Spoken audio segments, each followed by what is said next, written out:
Hafaday and good morning, everyone. Welcome to Guam Congress Building in Hagatna, and thank you all for being here. My name is Senator Dwayne Nicolas. The public hearing is now called to order. The time is now 09:02. Today is Thursday, April 11, 2024. In compliance with the open government law, notices for this public hearing were aired on KUM TV8 and on the Government of Guam public notice portal on Wednesday, April 3, 2024, and on Monday, April 8, 2024. Notices were also sent out via email to all senators and all main media broadcast outlets, and this hearing is being live streamed on the Guam Legislature's YouTube channel. I'd like to acknowledge my colleagues here today, Senator Joanne Brown and Senator Chris Dwayne, who is my vice chair. Today, as the main sponsor, I am holding a public hearing for resolution number 218-37 Core, sponsored by me, Dwayne T. Nicolas, along with Senator Joanne Brown, Senator Roy A.B. Kanatas, Speaker Therese M. Terlai, Minority Leader Frank Bloss Jr., Senator Chris Barnett, Legislative Secretary Amanda L. Shelton, Senator Chris M. Duenas, Senator Joe San Augustine, Vice Speaker Tina Rose Munoz Barnes, Senator Jesse A. Lujan, and William A. Parkinson, relative to supporting H.R. Bill 522 to Deliver for Veterans Act, introduced in the United States House of Representatives, which aims to cover the shipping and delivery expenses of adaptive vehicles provided for veterans with disabilities. Those testifying today, I ask you to please come up and have a seat when called. I would like to begin with stating the rules of this public hearing. During testimony, be respectful and courteous to each other. Personal inference to testimonies or senators are not permitted. Failure to abide by this general rule of conduct will result in being removed from the public hearing room. In addition, a general reminder to please ensure that the microphone is on prior to speaking and speak into the microphone. State your name, title, and panel before you begin. For anyone who has signed in at the entrance, please join us at the panel if you plan on testifying. Thank you, sir, for joining us, Director San Augustine. Before we begin with the testimony, I'd like to start by reading the body of the resolution. Whereas in response to the need of some disabled veterans for a vehicle specifically designed for their operation, the federal government has enacted into law that adaptive automobiles be provided for eligible disabled veterans to allow them to maintain the independence. And whereas 38 U.S. Code 3902, the statute that provides adaptive automobiles and equipment to eligible disabled veterans as it currently stands, only provides for the price of the vehicle and equipment itself, and not the other encumbrances associated with this item.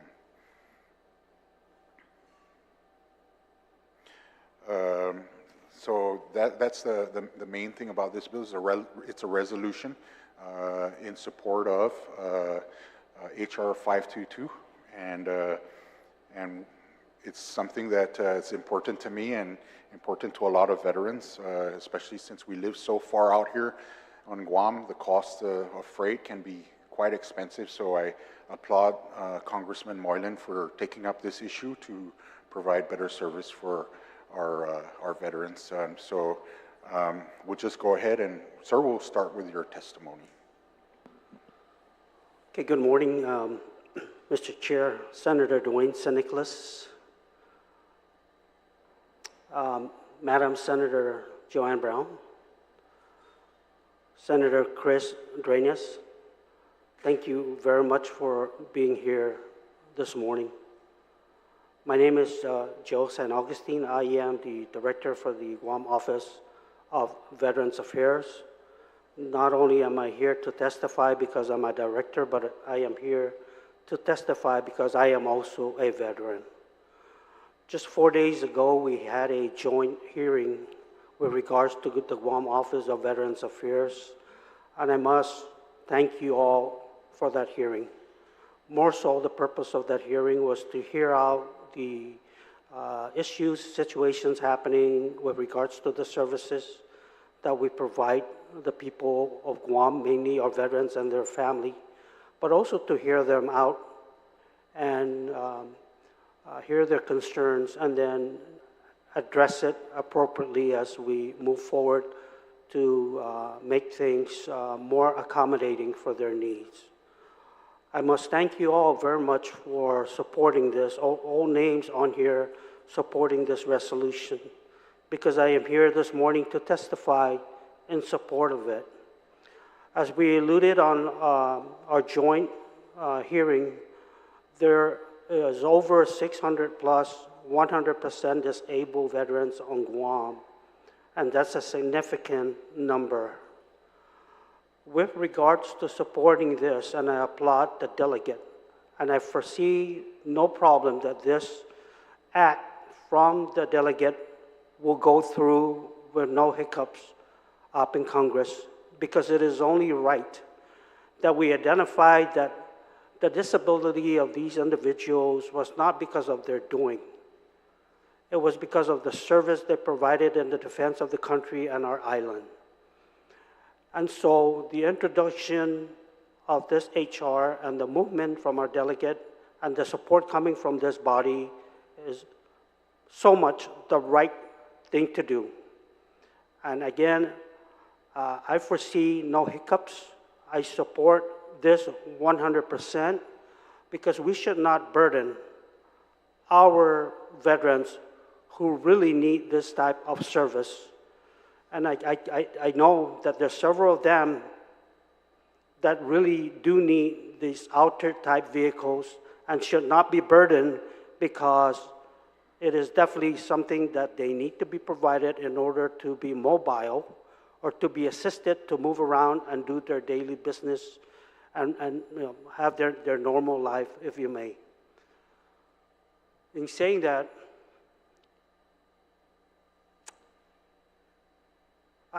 I want us to continue to work together, and I hope that this is not the end.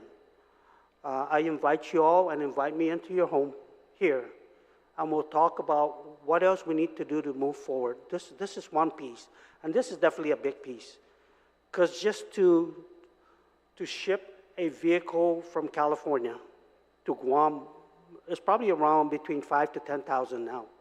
I shipped a vehicle a couple of years ago, and it was $4,000. So something specialized vehicle, it's going to be something probably more costly.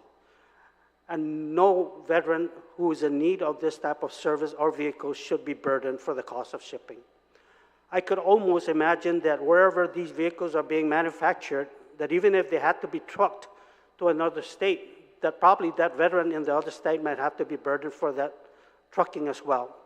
So I'm sure they're discussing this back in Congress, if you may, but I could tell you that we discussed this briefly back in my February conference, NASDAQ conference in DC, that they're moving forward to support this to happen. Okay, so I do have another conference coming up in August, which I'm sure by the time I make it there, that this thing has matured and is in motion. So that's the way I see this, and I hope that we continue to do good things for our veterans, their family, and our people of Guam. That's why I have, Senators. Thank you, Mr. Director. Very thankful for your support on the resolution, and you're right.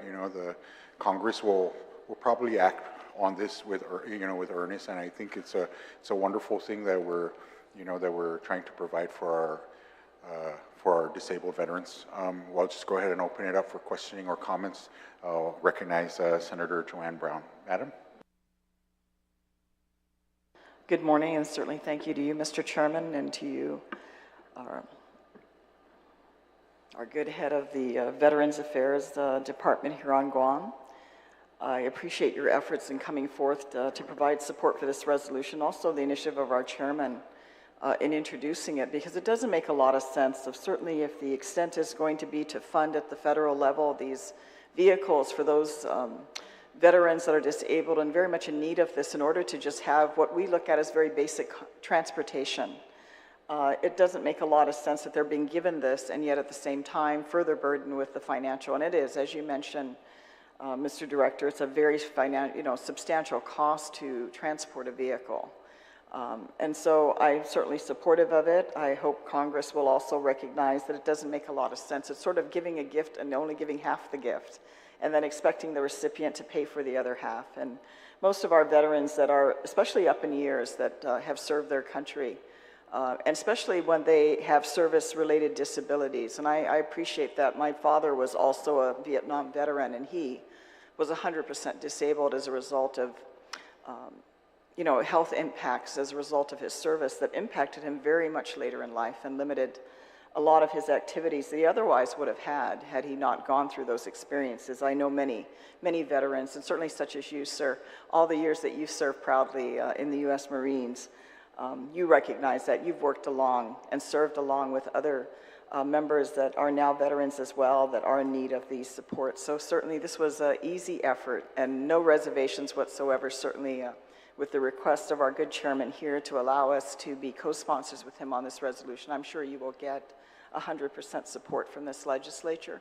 And I'm hopeful that Congress also will recognize that, in all fairness, if they're actually going to provide this to our veterans out there, that they should provide them with no additional cost, especially a cost that's so cumbersome that most people don't have the resources to pay for, that otherwise would make them ineligible ultimately to receive the benefit of having such a vehicle, an accessible vehicle that they can use to transport themselves and their family and to have as normal a life as possible. I think that's what we're all aiming for and want to have, is as normal a life as possible, certainly especially after their service to our island and to our country. So thank you so much for coming and providing your testimony and your continued support for all that you do. Thank you very much, Mr. Chairman. Thank you. Thank you, Senator. Thank you, Madam. It's an honor to have you co-sponsor this with me. Thank you, Madam. Now I'd like to recognize my co-chair, Senator Dwayne. Yes, sir. Si Dios Masi, Mr. Chairman, and I think the honor is definitely ours. But once again, I want to thank you for allowing me as well to be a co-sponsor on this. Director San Agustin, or like many times as you served with us, I want to call you affectionately Master Guns. I thank you for recognizing the hearing only 4 days ago.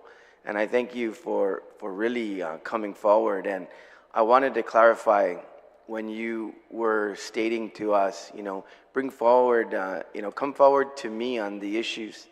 And I wanted to clarify the reason why I send people to you is because I know you're going to respond and get the job done. I know that I can call you anytime because you're just that kind of guy, and I served alongside you in another cabinet. So I wanted to make sure you understood where I was coming from. As a matter of fact, several individuals who I did send both down to the governor's office as well as to you responded that you're right. This is the trail I should go down because I should speak to the gentleman himself on issues that come before me. So I wanted to thank you for recognizing that hearing. I also wanted to thank you for recognizing the fact that there's a lot of positive that came out of that hearing. I still am getting some responses on how really the individuals were allowed to get these things off their chest, and that the reality was a lot of these issues are related to communication. And I know you and your team are going to continue to improve, and we're all going to rally around you and everyone else to get things done.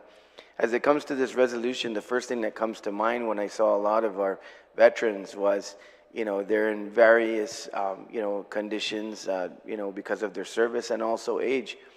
But you could see them here, even outside. You could still see that even though they had issues on their mind, they were upbeat. And I think that's because they were out and about, right? So what this really is an opportunity to say to Congress, look, thank you for the opportunity to give them these specialized vehicles, but the tyranny of distance, particularly for Guam, as you mentioned, is extremely expensive to get those vehicles here. But nonetheless, the most important thing to try to make sure this happens is, I believe that you know this as well, Master Guns, that the value of a specialized vehicle for an individual who has difficulty getting around is a value basically towards their treatment and mental health. Because the ability to not only to get to their appointments with ease and the opportunity and that independence, also comes that opportunity to get out of the house, explore, and go do things that everybody else does on an everyday basis. But we take for granted that we just pop up, jump into our car, turn the key, and go. It's not that way for a lot of individuals, especially those who may have been injured in battle or experienced other type of difficulties. So thank you for coming out to support this. I know our congressman is in full support of it, and we hopefully will get swift action on it. And this is just one of those things, as you saw the other day, if we can get this done and start to get these vehicles here on island, many more veterans and their families will be happy and excited to have this accessibility, and it would just go one step further to bringing about their dignity, bringing about their ability to share in what all of us share in and take for granted, the ability to transport yourself within a specialized vehicle. And I think this would be something wonderful for Guam. So thank you for coming out and once again showing your support. And thank you for the other day, because like I said, once again, I think we all learned a lot, and I think we're all pulling in the same direction at this point, and that's what they want for us more than anything else. With that, Mr. Chairman, I don't have any questions. I just wanted to thank the director, and we're going to continue to work together. Thank you, Senator Dwayne. Thank you very much.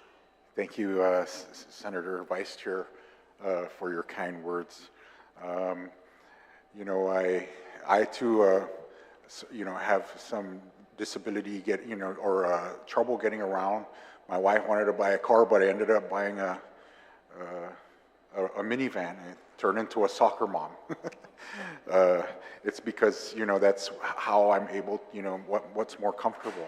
So these vehicles and it's just going to better the quality of life for a lot of our veterans, and I'm pretty sure of it, because even I, have some difficulty, and I had to, although I want that nice, shiny, other kind of car, but it doesn't work to the best for me and improve my quality of life. So I thoroughly understand. I really wholeheartedly understand the types of needs of our veterans. So I'm very happy that we have overwhelming support for this resolution, and I thank you again, sir, for your testimony, and also thank you for the other day too. I also have been getting a lot of good feedback. The dialogue was very, very responsive and very respectful. It was a very respectful dialogue amongst us all, and that's where we need to keep it in order to move forward. And I thank you again for that and allowing everybody to be heard. Also, I want to give thanks to all those your workers down there who actually take the time to honor and stay back to be funeral directors during the funeral services for our veterans. I know Ms. Hunter down there also does that, and also Ms. Eubanks also mentioned that, and they do it out of their own free time and not getting paid overtime. And we may have to try to rectify that somehow, but I really am very happy for all the hard work and dedication, not only for you and your, but also for your staff that's down there in the trenches. And thank you for that again. And I think, like my vice chair and Senator Brown says, that you do have our support, overwhelming support moving forward, so we can work together amicably to better the services for our veterans. And with that, I'd like to thank everybody for coming today. This resolution has now been heard. With that being said, I'd like to thank everyone in attending this hearing. If there's no further testimonies here today, we will adjourn the portion of the public hearing at this time is 9:21. All right, thank you everybody for showing up. Take care of yourself and one another, and love your menuncles. Thank you, sir. Thank you.